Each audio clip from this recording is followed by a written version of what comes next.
गुंदनी रियासत हरियाणा के कस्बा गोबंदपुरा के अछूत रंबू के यहाँ पैदा हुई। उसी तरह जैसे गरीबों के बच्चे खामोशी से पैदा हो जाते हैं। रात गए जब रंबू चर्च के नशे में धुत देवरी में पड़ा था और असीली के दर्द उठा। घर में और कोई नहीं था और शदीद तकलीफ के आलम में उसने रंबू को झंझोड़ कर उठाने की कोशिश की, लेकिन रंबू तो उस वक्त अंदर सभा में बैठा दम लगा रहा था। वो आंखें बंद किए मुस्कुराने के सिवा और कुछ ना कर सका। रियासत से काफ़ी दूर एक हसीन मकाम पर गोल किला वाक़या था। सुर्ख पत्थरों से बनी हुई एक खूबसूरत और पुरअसरार इमारत। रथ के घोड़े उस इमारत की तरफ जाने वाली सड़क पर मुड़ गए। राजकमल कुर्ब जवार के मनाजर को बगौर देख रही थी और उसके ज़हन में बेशुमार ख्यालात रक्सा थे। दुनिया का कोई मर्द काबिल एतबार नहीं और मैं उन लोगों के साथ जो सलूक करती हूँ वो गलत तो नहीं है। अब राजा परदानी की बात ही ले ली जाए और उसने बज़ाहिर राजकमल से बेपनाह उल्फत का इज़हार किया था, लेकिन उसने कभी उस इमारत के बारे में नहीं बताया। एक बात उसने अपने प्रेमिका से भी छुपा कर रखी। आखिर क्यों? बहरहाल महाराज तो मरकर स्वर्ग में या नर्क में पहुंच गए थे। अब उससे नाराज़गी कैसी? हाँ, ये किला बड़े काम का मालूम होता है। यहाँ रहकर बहुत कुछ किया जा सकता है, राजकमल सोच रही थी और उसके जहन में सैकड़ों मंसूबे बन रहे थे। बिल आखिर रथ गोल किले में दाखिल हो गया। बेहद शानदार इमारत थी, राजकमल को बहुत पसंद आई। रथ से उतर कर वो अंदर दाखिल हुई। कई कनीज़े और महाफिज उसके साथ थे। किले के मुलाजिम भी साथ हो गए थे और फिर राजकमल ने आराम करने की बजाय वो किला देख लेना ज़्यादा पसंद किया। कनीज़ों के साथ वो किले की इमारत में घूमती रही और उसके ख़तरनाक जहन में बेपनाह मंसूबे जन्म ले रहे थे। यहाँ रहकर तो वह बहुत कुछ कर सकती थी और ज़ाहिर है कि उसे हरियाणा की महारानी बने रहने का शर्फ हासिल हो चुका था। चुनाचा रियासत परदानी उसके सामने क्या हैसियत रखती थी? उसे रानी बनने का तो कोई शौक़ था नहीं। हाँ, दूसरी तफरीहात के लिए उससे बेहतर और कोई जगह नहीं हो सकती थी। अब रह गया देव तिलक, तो वो तो वैसे भी फरमाबरदार किस्म का आदमी था। उसके लिए ज़्यादा सोचना बेकार था और अगर परदानी की रियासत मुकम्मल तौर पर उसके हवाले कर दी जाती तो उस बेवकूफ़ के लिए उससे अच्छी बात क्या हो सकती थी? जन्म राजकमल के यादों को जन्म राजकमल के पांव धोकर पीता। पूरा किला फिरने के बाद राजकमल किले की पुष्ट पर पहुंच गई और फिर किले की पुष्ट के झरोकों से उसने एक बहुत खूबसूरत मंजर देखा। किले की फसील के करीब बिल्कुल झरोके के नीचे एक तेज़ो-तंद दरिया बह रहा था जो बेहद खूबसूरत मालूम हो रहा था। राजकमल उस मंजर में खो गई, लेकिन उसके ज़हन में उस खूबसूरती का तस्वर नहीं था, बल्कि वो तो कुछ और ही मंसूबे बना रही थी। उसका दिमाग आला पैमाने पर काम रहा था। गज़ब की औरत थी, बेपनाह कुव्वतों की मालिक। ऐसे खौफनाक मंसूबे जो किसी शैतान ही की सोच में आ सकते थे या किसी भूत का कारनामा ही हो सकता था। फिर उसने वापस जाने का प्रोग्राम बनाया और कनीज़ों के साथ उस हिस्से में आ गई जहां उसकी क़यामगाह थी।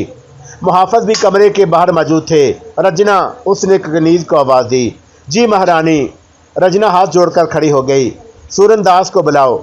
जो आ गया महारानी। रजना बाहर निकल गई और थोड़ी देर के बाद सूरनदास राजकमल के सामने पहुंच गया और वो एक बदसूरत सा आदमी था। शक्ल से ही मारकुआर मालूम होता था।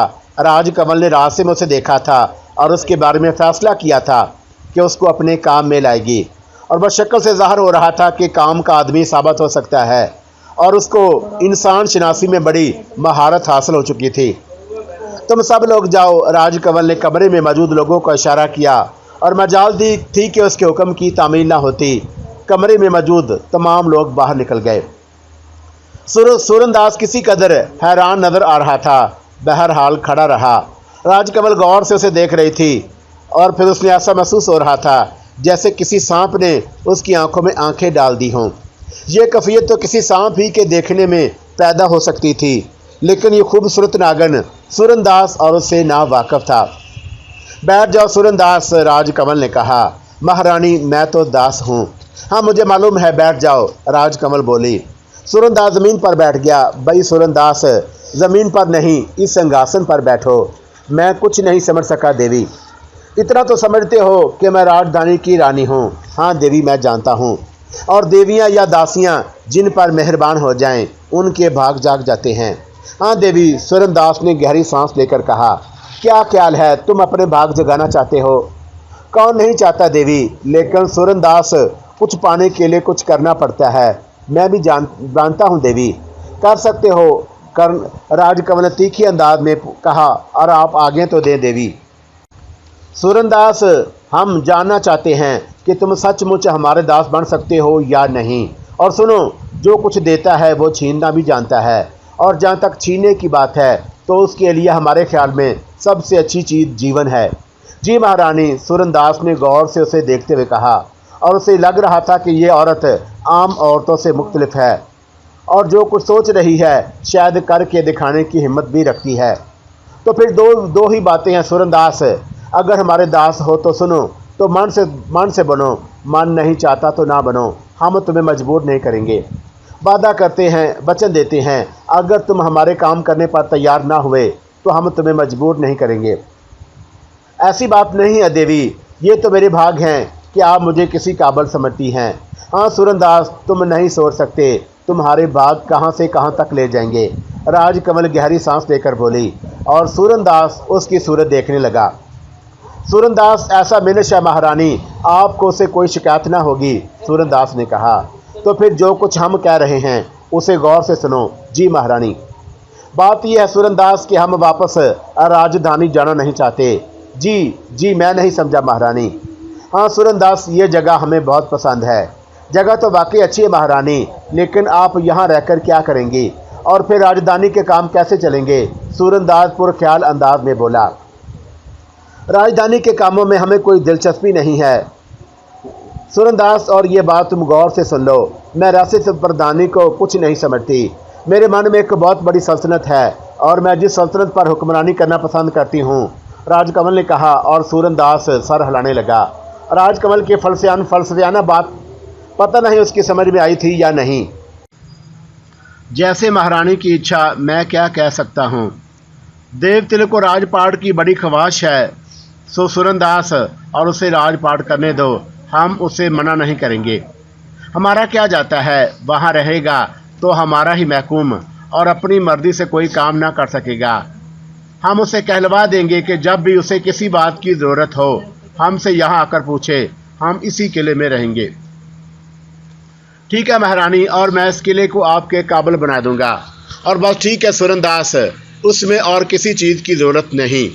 बस सादा सादे सी ज़िंदगी हमें पसंद है, और हम वही ज़िंदगी गुजारेंगे जैसे आज्ञा महारानी की। सूरनदास, और यहाँ से बस्तियाँ कितनी दूर हैं इस किले से महारानी? हाँ, मेरा ख्याल है कि दुर्गावती यहाँ से कोई 4 कोस होगी, और सीनावती कोई 6 कोस। 4-5 बस्तियाँ हैं महारानी, और ज़्यादा दूर नहीं। बस्तियों का ये जाल तो बड़ी दूर दूर तक फैला हुआ है। क्यों आपने ये सवाल क्यों किया? सुनते रहा करो सूरनदास, बीच में मत बोला करो। और क्षमा चाहता हूँ महारानी। सूरनदास जल्दी से समझ गया। तुम्हारे ख्याल में सूरनदास, एक जवान औरत की सबसे बड़ी आरजू क्या होती है? जवान औरत की? सूरनदास बौखला गया। हाँ, एक जवान औरत की। मैं खुद भी तरक्की करने की आशा रखती हूँ महारानी, वो बोला।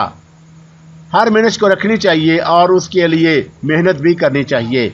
आप आज्ञा देकर देखें तो सही महारानी, मैं सब कुछ करने को तैयार हूँ। मैंने कहा ना सूरनदास देंगे, और इस वक्त बस तुम्हें ये बताना था कि तुम हमारे ख़ास आदमियों में से हो। और सुनो, ख़ास से मतलब ये है कि हमारी बात यहाँ से बाहर ना जाए, संसार से किसी मनुष्य के कानों तक ना जाए। जो कुछ हम करें, जो कुछ तुम करो, वो सिर्फ हमारे और तुम्हारे दरमियान रहना चाहिए। क्या समझे? समझ गया देवी। देवतिलों को भी मालूम नहीं होना चाहिए। भगवान की सौगंध, संसार में किसी को ना मालूम होगा। तो बस हम लोगों को बता देंगे महान कि सूरनदास की सीयत सबसे बड़ी है। देवी की कृपा है, आप सूरनदास को भी बुरा ना पाएंगी। बस अब जाओ, राजकमल ने कहा, और सूरनदास उसे सलाम करता हुआ बाहर निकल गया। राजकमल के होंठों पर मुस्कुराहट फैल गई। एक ना एक आदमी ऐसा ज़रूरी था जो उसका राजदार हो और जो उसके कामों में उसका साथ दे सके। दूसरी तरफ सूरनदास सोच रहा था कि देवी जी की तो खास गहरी मालूम होती हैं, लेकिन हमें क्या, अगर तरक्की मिलती है, अगर भाग जागते हैं तो उन्हें ज़रूर जागना चाहिए और उसके लिए ज़रूरी है कि राजदारी बरती जाए। दासियाँ कमरे में वापस आ गईं। राजकमल उनसे हंसी मजाक करने लगी। उस वक्त वो एक खलंडरी सी बच्ची मालूम हो रही थी और कोई नहीं जानता था कि इस मासूम से, इस खूबसूरत से चेहरे के पीछे कैसा खौफनाक जहन छुपा हुआ है। गोल किला जैसी इमारत राजकमल के मंसूबे के लिए बेहतरीन जगह थी और उसके लिए सूरनदास का सहारा ज़रूरी था। चुनाचा एक दिन गुजारने के बाद उसने दूसरी सुबह सूरनदास को अपने पास तलब कर लिया। सूरनदास हाथ जोड़कर उसके नज़दीक पहुंच गया। कैसे हो सूरनदास? कृपा है देवी की। दूसरे लोगों को मालूम हो गया कि यहाँ तुम हमारे खास आदमी हो। हाँ देवी, सब मेरी इज्जत करने लगे हैं। अभी क्या है सूरनदास, देखते रहो आगे आगे क्या होता है। मेरे लिए क्या आ गया है महारानी। हम तुमसे एक काम लेना चाहते हैं सूरनदास, लेकिन तुम उसके बारे में ये नहीं पूछोगे कि क्यों। तुम्हें सिर्फ आंख बंद करके वो काम करना है जो हम तुमको बताएंगे। मैं कैसे बता सकता हूँ महारानी, मैं कैसे बताऊँ? हमसे पूछे सूरनदास, हम बताएंगे। तो फिर आप ही बता दें महारानी। एक हसीन और कड़ियल जवान और बस दुनिया की हर चीज़ उसके सामने ही होती है। समझ गए? समझ गया महारानी। सूरनदास ने दांत निकाल दिए। उसने सोचा था कि शायद राजकमल का इशारा उसी की तरफ है और उसके चेहरे पर जवानी की सुर्खी फैल गई। हमारी भी यही मनोकामना है सूरनदास। राजकमल गहरी सांस लेकर कहा। दास को हुक्म दो महारानी, आपका हर हुक्म सर आंखों पर। सूरनदास बोला। बात तुम्हारी निगाह की है सूरनदास। जाओ, किसी भी बस्ती में जाओ और किसी ऐसे जवान को ले आओ जिसे देखकर मन के सारे दुख दर्द दूर हो जाएं। तुम्हें यही काम करना है, राजकमल ने कहा और सूरनदास औकात पर आ गया। जवानी की वो सुर्खी जो ना जाने कहां से खींच तान कर वो अपने चेहरे पर ले आया था, वापस लौट गई और उसकी गर्दन ठग गई थी और वह बेहद पसमुर्दा नजर आ रहा था। समझ गए ना रानी? राजकमल ने कहा। समझ गया महारानी। उसने एक गहरी सांस लेकर कहा। यहीं तुम्हें इस बात पर कोई एतराज़ है? अरे नहीं महारानी, दास को क्या एतराज़ हो सकता है। और फिर दास कह चुका है कि जो महारानी की आज्ञा होगी दास वही करेगा और उससे ज़रा इधर ना उधर, और यही तुम्हारे लिए बेहतर होगा सूरनदास। लेकिन इस बात को याद रखना कि अगर ये बात तुम्हारे मुंह से निकलकर किसी और के कानों तक पहुंच गई तो ना तुम्हारा मुंह रहेगा ना सुनने वाले कान। क्या समझे? मैं जानता हूँ महारानी, सूरनदास ने कहा। ये लो। राजकमल ने एक मखली उसकी तरफ उछाल दी और सूरनदास ने उसे हाथों में पकड़ लिया। खोल कर देखो, राजकमल बोले और सूरनदास ने थैली का मुंह खोल दिया। थैली अशरफियों से भरी हुई थी। बहुत बड़ी रकम थी। सूरनदास सब कुछ भूल गया। ज़ाहिर है कि दौलत की तो औरत की क्या हैसियत रखती है। बस तुम जाओ, राजकमल ने कहा। एक बात और बता दें महारानी, सूरनदास बोला। क्या मैं किसी और को अपना साथी बना सकता हूँ? तुम्हारी मर्जी पर है ये काम है। अगर कोई इस काबिल हो कि तुम्हारी बात सुने और राज ना खोले तो तुम उसे अपना साथी बना सकते हो और उसकी तमाम तर जिम्मेदारी तुम्हारे ऊपर होगी। मैं जो कुछ कहना चाहती थी वो कह चुकी। ठीक है महारानी, आप चिंता ना करें, जैसा आप चाहती हैं वैसा ही होगा। और इसके अलावा सूरनदास, मैं चाहती हूँ कि कोई ऐसा काम हो आने वाले को पता न चल सके कि वो कहाँ आया है और किसी को और को पता न चल सके कि उसे कौन पकड़ कर ले गया। मैं आपकी मनोकामना समझ रहा हूँ महारानी। मेरा ख्याल है कि मैं अच्छी तरह समझ चुका हूँ कि आप क्या चाहती हैं। बस तो फिर जाओ और हाँ, ये सोच लो कि रियासत परदानी में तुमसे ज़्यादा बाअसर शख्स कोई ना होगा। ये मेरा वचन है और अपना वचन मैं हर हाल में पूरा करती हूँ, राजकमल ने कहा और सूरनदास उठकर बाहर निकल गया। राजकमल ने सूरनदास के जाने के बाद एक तवील सांस ली और फिर वह अपनी जगह से उठी और सिंहासन पर बैठ गई। वो किसी ख्याल में डूब गई थी। कम वक्त मजंडा चला गया था और उसके होने से बड़ी ढारस थी। कम वक्त रतन सिंह ने जो कुछ उसके साथ किया था, अगर मजंडा होता तो ये सब कुछ ना होता। उसे बड़ी मुश्किलात उठानी पड़ी थी, लेकिन कोई बात नहीं, मौजूदा हालात उसकी मर्जी के मुताबिक थे। अगर रतन सिंह दरमियान में मुदाखलत ना करे तो ये ज़िंदगी सही मायनों में वो ज़िंदगी थी जिसकी वो ख्वाहिशमंद थी। नाम था नाथूराम और गंगा दास किसान का बेटा, खुली भैंस का दूध पीने वाला। दूर दूर की बस्तियों में उसका जोड़ नहीं था। ये चौड़ा चकड़ा शेर जैसा सीना और भरे भरे बाजू, मोटी गर्दन, खूबसूरत आंखें। गांव की कवारियों से देखती तो देखती रह जाएं। साल में कुश्ती का मेला होता था तो उसमें नाथूराम उखाड़े में जरूर उतरता। दूर दूर की बस्तियों के पहलवान उससे लड़ने आते और मुंह की खाकर जाते। बाप मर चुका था, माँ जिंदा थी और जब भी वो 2 साल में कुश्ती लड़ने जाता तो उसे बधाई जरूर देती। गांव वालों को उस पर बड़ा फख्र था। किसान का बेटा था और किसान का बेटा किसान होने के अलावा क्या हो सकता था। चनाचा वो भी खेतों में हल चलाता और ज़मीन से नाज उगाता। अभी तक उसके दिल की किताब सादा थी। गांव की कोई अल्लड़ कनियाँ उसके मन को न छू सकी थी। बहुत सी कन्याएं उसके लिए अपने मन में न जाने क्या क्या अरमान रखती थीं। कई बार कुछ बेबाक लड़कियों ने उसे प्रेम का इजहार भी किया, लेकिन नाथूराम हंसकर उन्हें टाल दिया करता। भला ये छोटी छोटी लड़कियां भी कहीं प्रेम के काबिल थीं। उसके मन में तो एक अप्सरा बसी हुई थी जिसका कोई वजूद नहीं था, जिसके बारे में वो सिर्फ सोचता था और सोचता रह जाता और उसे नहीं मालूम था कि अप्सरा कहाँ बसती है, कहाँ रहती है, क्या नाम था उसका और उसे कैसे हासिल किया जा सकता था। बस चलचलाती धूप में खेतों में हल चलाते हुए और उसकी मनमोहनी सूरत को आंखों में बसाए आंखें बंद कर लेता और धूप की तपश कम हो जाती। हर तरफ खूबसूरती खूबसूरती नजर आती थी उसे। अक्सर ऐसा हुआ कि नाथूराम के बैल बीमार हो गए, लोगों को पता भी न चल सका और उसने पूरी ज़मीन खोद कर रख दी। ये सब उसके बाजुओं का कारनामा होता और जब लोगों को ये बात पता चलती तो सब मुंह फाड़ कर रह जाते। और वही नाथूराम इस वक्त भी हल चला रहा था।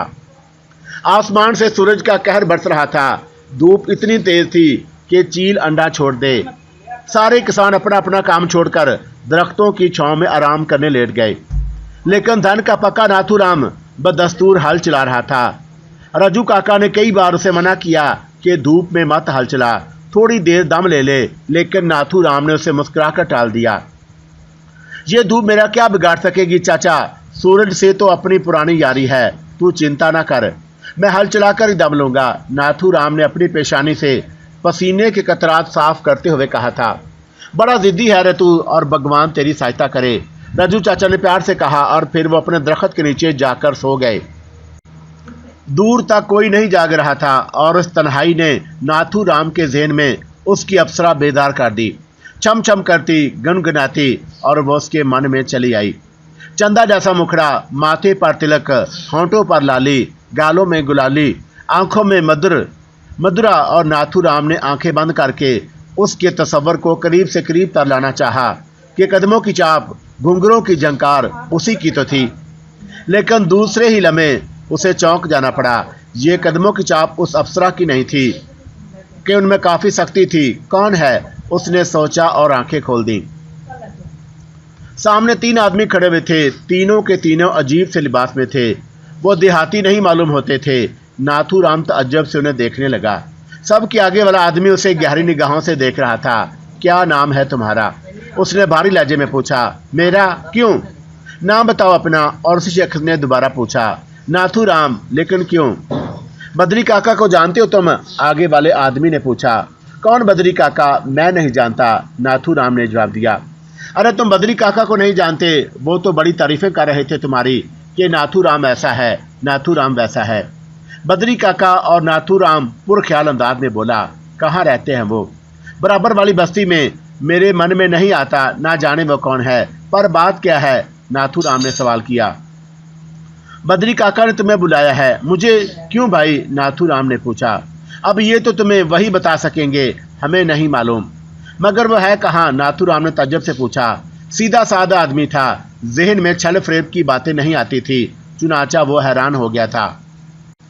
वो मेंढों के उस तरफ अर्थ में पर बैठे तुम्हारा इंतजार कर रहे हैं। मेंढ के उस तरफ? चलो भाई देख लेता हूँ, पर मुझे बद्री काका कौन है और उन्हें मुझे क्यों बुलाया है? चद्दड़ यहाँ से काफ़ी दूर थी और उस जगह, वो जगह जहाँ उन्होंने इशारा किया था, लेकिन नाथूराम साथ साथ चलता रहा। मेंढ के दूसरी तरफ दरख्तों की छांव में पहुंचकर वो रुक गया। कहाँ है बद्री काका? वो पलटा। लेकिन उस वक्त पहले ही से उस पर हमला कर दिया गया। शदीद ज़रब गर्दन के पिछले हिस्से पर पड़ी। दोपहर का वक्त था। नाथूराम का दिमाग पहले ही से चकराया हुआ था। ज़रब से उसकी आंखों में सितारे नाच गए और उसकी समझ में नहीं आया था कि यह सब क्या था। पे दर पे कई ज़रबें उसके सर पर पड़ी और उन लोगों ने शायद देख लिया था कि उसमें अगर किसी में वो पलट पड़ा तो लेने के देने पड़ जाएंगे। चुनाचा वो ज़्यादा से ज़्यादा ज़रबे लगाकर उसे नाकारा बना देना चाहते थे और इस कोशिश में वो नाकाम नहीं रहे। बेचारा नाथूराम कटे हुए दरख्त की मानद ज़मीन पर गिर पड़ा। तब उन तीनों ने उसे उठाया और थोड़े फासले पर पड़े हुए रथ में डाल दिया। चलो, सूरनदास ने रथबान से कहा और रथबान उसे लिए हुए आगे बढ़ दिया। सूरनदास को यकीन था कि यह कड़ियल जवान राजकमल को बेहद पसंद आएगा और वैसे वो रानी की हकीकत से अच्छी तरह समझ चुका था। इस किस्म की रानियां अमूमन अय्याश होती हैं। बहरहाल दौलत और इज्जत हासिल करने के लिए बाद औकात इस किस्म के काम भी करने पड़ते हैं और ये सारे कामों से तो पेट भरकर रोटी भी नहीं मिलती। और सूरनदास दौलत हासिल करने वाले रास्ते पर पड़ गया था। उसका क्या जाता है अगर राजकमल रोजाना नत नए मर्दों को तलब करती है। वो मतलकल इनान है, कौन उसे रोकने वाला है। सूरनदास सोच रहा था और बैल घंटियां बजाते हुए वक़्त को आगे की जन्म लिए जा रहे थे। रथ की रफ्तार काफ़ी तेज़ थी। चुनाचा ये फासला चुटकती हुई धूप में भी काफ़ी जल्दी तय कर लिया गया और सूरनदास गोल किले के पिछले दरवाजे से रथ को अंदर ले गया। वो अच्छी तरह जानता था कि इसके बारे में किसी को इतला करना बड़ी खौफनाक बात होगी। राजकमल ने उसे पहले ही आगाह कर दिया था और सूरनदास ये बात अच्छी तरह जानता था कि राजकमल से बगावत उसकी मौत भी बन सकती है। राजकमल को खुश करने के लिए जिस अंदाज में काम करना चाहे, सूरनदास उससे भी वाकिफ था। दर हकीकत राजकमल की निगाहों ने सही आदमी का इंतखाब किया था। इस सिलसिले में सारा काम सूरनदास ही का नहीं था, बल्कि उसमें राजकमल की जहानत भी कार फरमा थी। सूरनदास अपने दो साथियों की मदद से नाथूराम को अंदर ले आया और फिर अपने गोल किले के बिल्कुल अंदर अंदरूनी हिस्से में ले गया, जहां किसी को उसके बारे में बिल्कुल पता ना चल सका। यहां तक लाने के सिलसिले में उसने नहायत एहतियात बरती थी। उसे यकीन था कि किसी ने नाथूराम को नहीं देखा और फिर वह नाथूराम के बारे में बहुत सी तरकीबें सोचने लगा। शेरों का शेर नाथूराम जिस वक्त जागा तो उस वक्त उसे अपनी गर्दन में दुखन महसूस हो रही थी, लेकिन उसके बदन के नीचे खुरदरी ज़मीन की बजाय कोई ऐसी नरम शय थी जो उसने पहले कभी नहीं देखी थी। ये सब क्या है? उसने आंखें खोली और कुर्बो जवार का जायज़ा लेने लगा। ये सब क्या था? लेकिन जो कुछ उसे नजर आया वो सब ख्वाबों की बातें थी। ख्वाबों में तो ऐसी बातें होती हैं, ऐसे मनाज़र देखे जा सकते हैं, लेकिन आलम होश में उनका वजूद उसके लिए नामुमकिन था। वो खामोशी से आंखें खोले चारों तरफ देखता रहा। रेशमी पर्दे लहलहा रहे थे, फानूस जल रहा था और अजीब सा माहौल था, ठंडा ठंडा, पुरसकून और आरामदाह। ये कौन सी जगह है उसने सोचा, लेकिन यह बात उसके छोटे से जहन में ना आ सकी। चंद साइड सोचता रहा और फिर वो अचानक उछल पड़ा। अरे दिया, रे दिया! और उसके मुंह से निकला, क्या ये सपना तो नहीं? परंतु अगर ये सपना है तो मुझे यूं क्यों लग रहा है जैसे मैं जाग रहा हूँ? अरे हाँ, हाथ पर काट कर देखूं दुख होता है या नहीं। उसने सादगी से हाथ को दांतों में देकर उसे जोर से दबाया और फिर खुद उसके मुंह से हल्की सी सीख आवाज़ निकल गई। फिर उसे एहसास हुआ कि जिस जगह वो बैठा हुआ है वो एक अजीब सी नरम सी जगह है। उसने देखा तो एक बड़ी ही खूबसूरत चारपाई थी। ये तो पहले ही कभी सपने में भी नहीं आती थी। उसने चारपाई के मखमली चादर पर हाथ फेरते हुए कहा। चारपाई के पाए शायद चांदी के बने हुए थे, बड़े ही खूबसूरत थे। हे भगवान, ये सब क्या है? भगवान, मैं किस जंजाल में फंस गया? और उसने सर पर हाथ फेरते हुए सोचा, अब क्या करूं? सपना तो यह है नहीं, ये तो मैं अच्छी तरह जानता हूं, मगर फिर ये कौन सी जगह है? मैं तो खेतों में हल चला रहा था और उसे याद आ गया कि चंद लोग उसके पास आए थे और उन्होंने किसी बद्री काका का नाम लिया था जिसने उसे बुलाया था। अरे कहाँ हो बद्री काका? कहाँ हो? कौन हो? और मैं तो तुमको जानता नहीं, जनात भी नहीं। और बद्री काका, उसकी आवाज़ कमरे में गूंज कर रह गई। किसी ने उसे कोई जवाब नहीं दिया। बद्री काका, उसने फिर से आवाज़ दी और उसी वक्त दरवाज़ा खुला और दो खूबसूरत लड़कियां अंदर दाखिल हो गईं। नाथूराम ने देखकर उछल पड़ा और उसके चेहरे पर खौफ के तासरात पैदा हो गए। उन लड़कियों से तो वह कुछ कह भी नहीं सकता था, बस फटी फटी आंखों से उनकी शक्लें देखता रहा।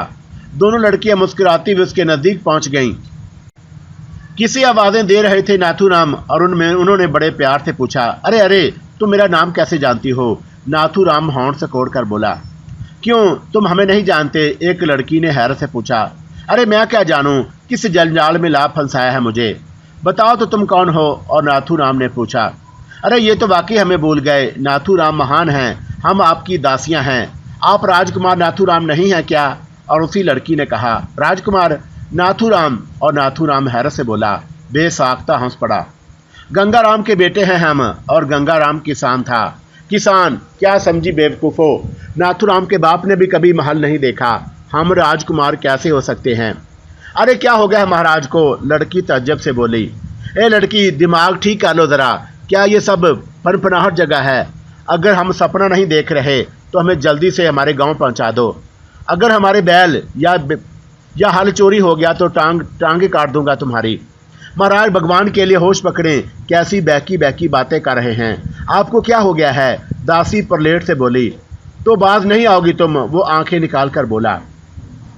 हे भगवान क्या करें? दोनों लड़कियां परेशान हो गईं और एक दूसरे को देखने लगी।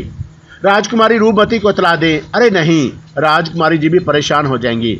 और ये महाराज को क्या हो गया है? रात को तो ठीक थे, भगवान जाने। और दूसरी लड़की ने गर्दन हिलाई और उसके चेहरे से सख्त परेशानी नजर आ रही थी और उनके चेहरे से इसका इजहार नहीं हो रहा था कि वह मजाक कर रही हैं। और बेचारा नाथूराम बेबसी से सर हिला रहा था। वो सोच रहा था कि पैदा तो वो नाथूराम हुआ था और किसान के घर परवरिश पाई थी, फिर एकदम से राजा कैसे बन गया? अब उन बेचारी लड़कियों से क्या कहा जाए? और वो भी परेशान मालूम हो रही थी, अब क्या किया जाए? लड़कियों, उसने उन्हें आवाज़ दी। दासी कहे महाराज। अरे ऐसी तैसी दासी दासी की, ठीक हो जाओ दोनों, भगवान की सौगंध अच्छा ना होगा। महाराज जो चाहें सजा दें, मगर ये तो बता दें कि भूल क्या हुई है हमसे। अरे हम महाराज नहीं हैं, आप नाथूराम नहीं हैं। नाथूराम तो हैं ये महाराज, और हमारे तो पुरखों में कोई महाराजा नहीं हुआ। जब आप नाथूराम हैं तो महाराज भी हैं। और खेतों में हल क्या हमारा बाप चलाएगा? आप इसकी फिक्र ना करें, इसके बारे में आप राजकुमारी से बात कर लें। हाँ हाँ कर लें बात। और बद्री का बच्चा कहाँ है? ससुरे कौन थे जिन्होंने पीछे से हाय हमारी गर्दन पर बड़ी दुख रही है? नाथूराम अपनी गर्दन सहलाते हुए बोला। दोनों लड़कियां खामोशी से खड़ी हो गईं। हमारे लिए क्या आ गया है महाराज? कुछ नहीं, हम वापस जाना चाहते हैं, हमारी समझ में नहीं आता कि हम क्या करें। अच्छा महाराज, थोड़ी देर तो रुक जाएं और उसके बाद जो आपका मन चाहे करें। क्यों, थोड़ी देर में क्या हो जाएगा? राजकुमारी आपसे बात करेंगी। उन्होंने तो हमें कहा था कि भोजन का समय हो गया है, महाराज को जगा लो और इनका लिबास भी तब्दील कर लो। खबरदार, नाथूराम 2 कदम पीछे हट गया। क्या अब हम तुम्हारे हाथ से लिबास पहनेंगे? चलो जाओ, नजर लग जाएगी हमारे पिंडे को। हो तो तुम ऐसे ही महाराज, एक दासी सिसकारी लेकर बोली और जल्दी से कहने लगी। जी आज आपको ना जाने क्या हो गया है महाराज, वैसे तो रोज आप हमारे हाथों से ही कपड़े पहनते हैं। अरे वो महाराज नहीं होगा, कोई जनाना होगा जो औरतों के हाथ से कपड़े पहनता होगा। नाथूराम के पिंडे को तो किसी औरत का हाथ भी नहीं लगा। अब लग जाएगा महाराज, दासी आहिस्ता से बोली।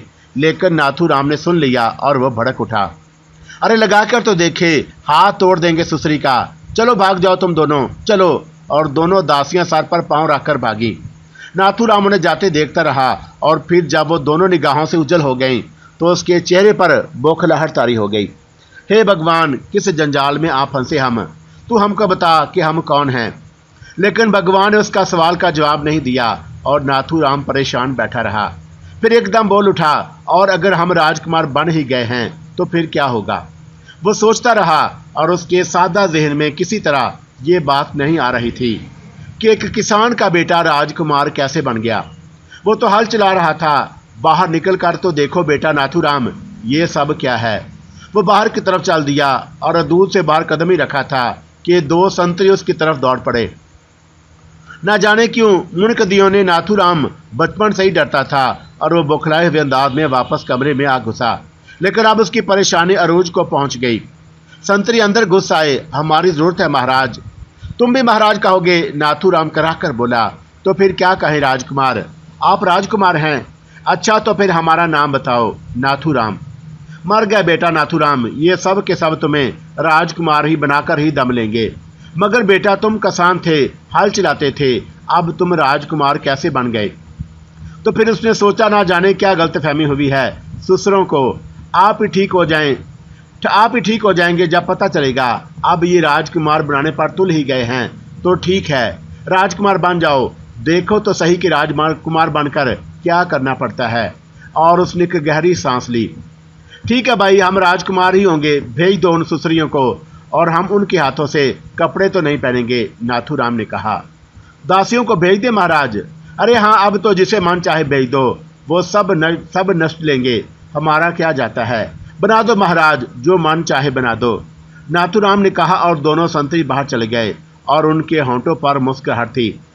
मैंने आज्ञा का पालन कर लिया है महारानी, सूरनदास ने दोनों हाथ जोड़कर झुकते हुए कहा। ओहो बहुत खूब, कौन है वो, राजकमल ने दिलचस्पी से पूछा। देखेंगी तो खुश हो जाएंगी महारानी, और खुश होगी तो तुम्हें भी खुश कर दूंगी स्वरनलाल, राजकमल ने कहा। जे महारानी, नाम उसका नाथूराम है, बड़ा ही कड़ियल जवान है। ये चौड़ा सीना, पहलवान है पूरा, मगर बहुत सीधा है। हम उसे बेहोश करके उठा लाए थे और यहाँ आकर उसे बताया कि वो राजकुमार नाथूराम है और रूपमती उसकी प्रेमिका है। मान गया है ससुरा। और ये तो बहुत ही दिलचस्प बात है, तुम तो बहुत ही काम के आदमी निकले सूरनदास।